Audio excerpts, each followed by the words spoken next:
Hello everybody, welcome back to Gyanan. Today is the 21st day of 30 days to a more powerful vocabulary. Words from the Latin. A large part of our English vocabulary, as we know, derives from the Latin. This language is no longer used in the living sense except in somewhat modified form of what is known as Church Latin. Old Latin was no longer a spoken tongue where modern English began. Yet, English is such a vital and avid tongue that it has steadily fed upon Latin. And even today, this Roman speech is being constantly taken over into English by scholars, philologists, and scientists. Anytime you run an inquisitive flow through a language, you turn up Latin roots everywhere. There is a simple word animal. Why particularly do we use the word animal instead of some other combination of syllables? Animal is from the Latin word anima, meaning breath, soul, or spirit. And of course, animals, as opposed to minerals or inanimate objects, do breathe and do possess that mysterious something that gives them a life not found in inanimate things.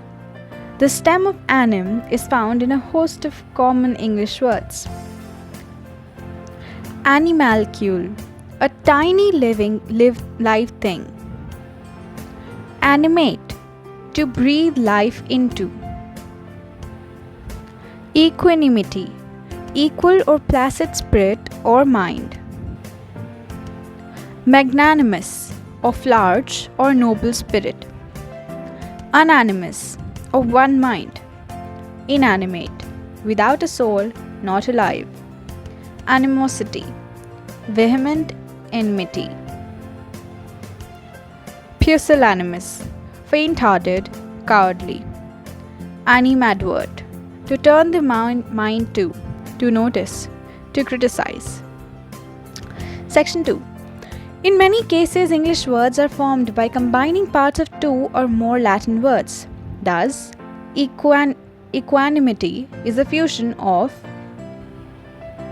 aqueous, equal, and anima. You will recognize this new stem in such words as equation, equality, equity, inequity. Magnanimous combines magnus, large, with anima. Engage in a little etymological exploration, if you will, and see what other words you can turn up with the stem of magnus, large. Try attempting this exercise. Pause the video and try answering these questions. Let us try looking at the answers. Number 1. A person large in importance as in an industry. Magnate. To make large. Magnify. Splendor, grandeur. Magnificence.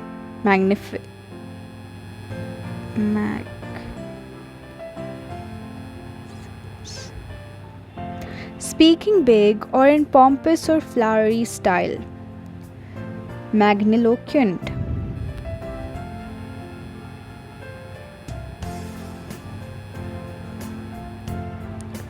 Bigness or greatness.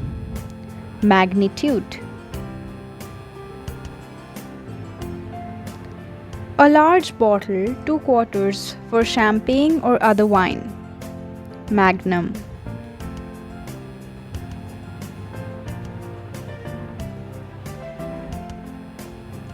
A great work, a literacy or artistic work of importance. Magnum opus. Section 3. Unanimous combines anus, one, with anima, mind. Can you think of some other English words which contain the stem of anus?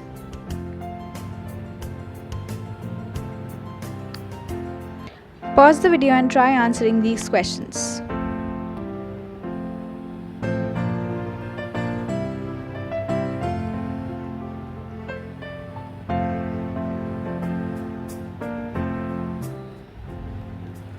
Let us now discuss the answers. Make into one. Unify.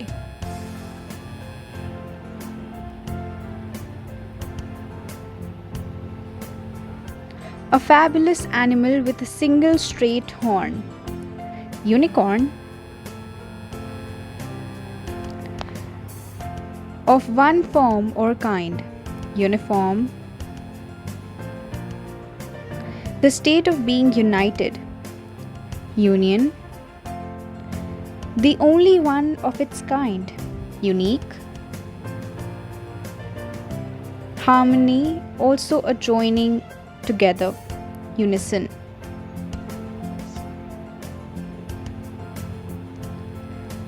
Continuing our etymological exploration, let us next consider the word benevolence.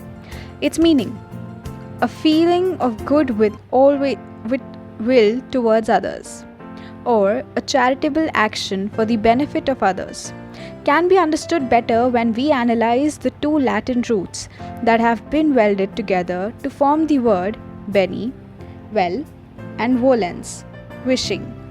Benevolence means literally wishing others well.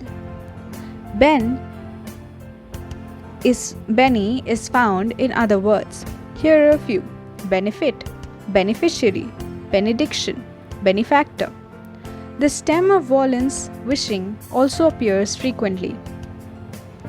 Volition, voluntary, volunteer.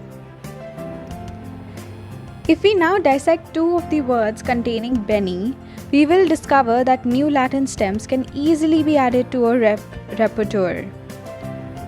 Repertoire, benediction, a blessing, is literally a saying well. The stem dic is from Latin dicere, meaning to say or to tell.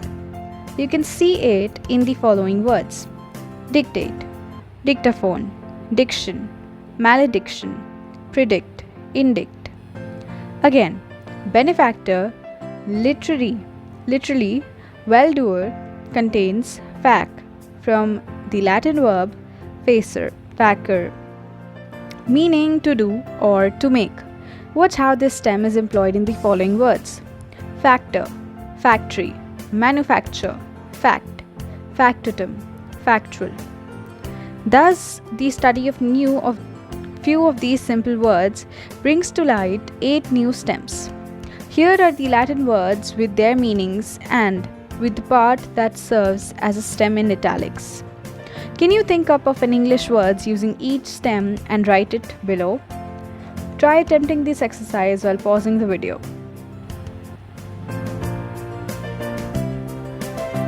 Let us discuss the answers. Anima, soul, spirit, mind. That would be animals. Equus, even, equal. Equanimity.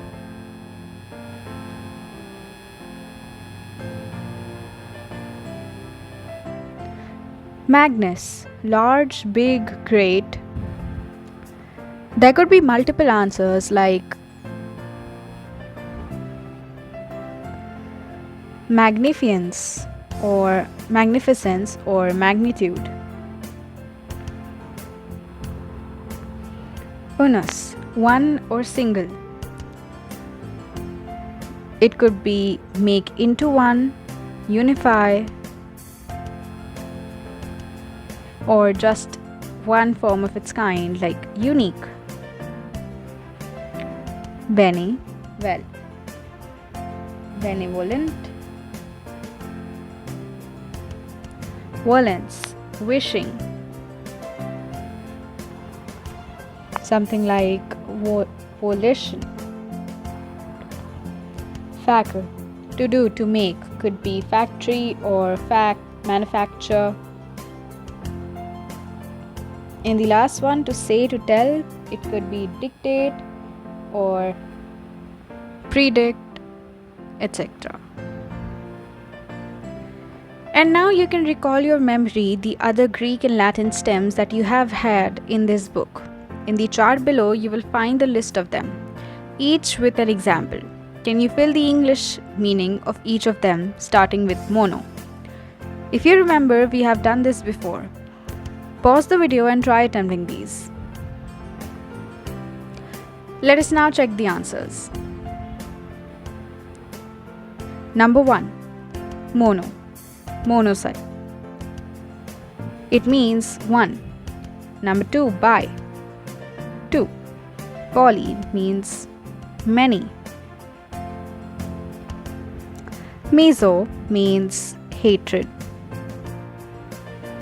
Gami means marriage. Theo relates to God. Anthropo relates to man.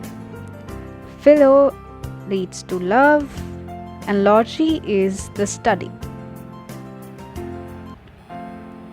You'll find it excellent practice to keep a weather eye out for these roots and for their various and varied combinations in your daily reading. There are so many of them that it becomes a fascinating sport to try to trace them. There is the Latin word signa or sign, which gives us insignia. The sign you wear, signal, a sign, signify, make a sign, and such other words as design, signature, insignificant. We also have the Latin term portray, to carry, which leads to porter, one who carries, portable, able to be carried, reporter, one who carries news back, deport, carry away, import, carry in, and export, carry out. A knowledge of Latin and Greek roots is a splendid little vocabulary stretcher. And that was the end of chapter 21. To be continued. Thank you for watching the video. Like, share, subscribe.